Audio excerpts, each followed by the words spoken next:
إذن قل أعوذ برب الفلق، هذه السورة حماية وحصنا حصينا من جميع الأخطار، وخاصة الأخطار الخارجية خارج كيان الإنسان.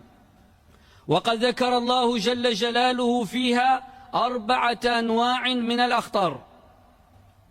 الخطر الأول خطر الانفلاق وما بعده.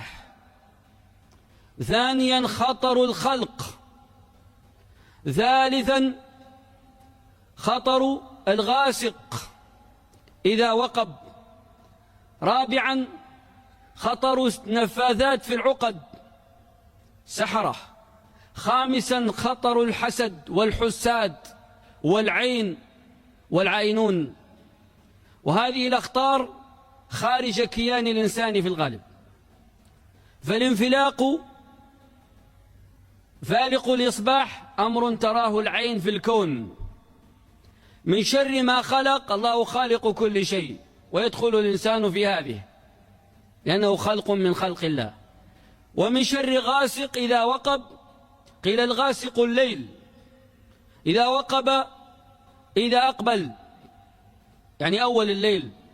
وقيل الغاسق القمر، وقيل الغاسق السائر في ظلمة الليل ولا تراه العيون، فيدخل الشياطين ويدخل الميكروبات ويدخل الجراثيم وتدخل العين والحسد ويدخل الأمور لا نراها.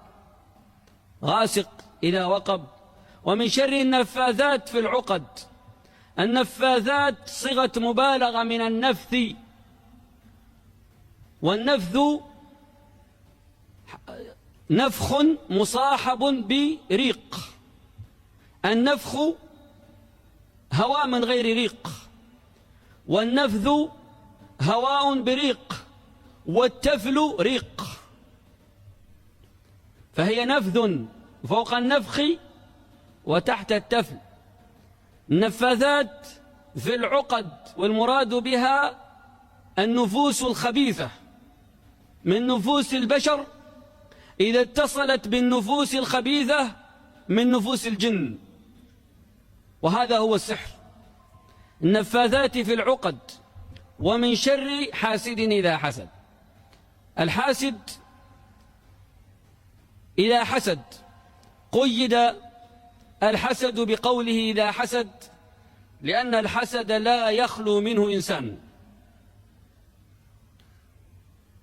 بل هي المعصية التي تعتبر أول معصية عصي الله بها. أول معصية في السماء الحسد، وأول معصية في الأرض الحسد، وسنأتي للتفاصيل. هذه أخطار خارجية. أما الأخطار الداخلية فهي أخطر من هذه كلها. أخطر من غاسق إذا وقب، وأخطر من النفاذات في العقد، وأخطر من حاسد إذا حسد. النفس البشرية ووسوستها، والشيطان إذا استحكم من النفس ووسوس لها.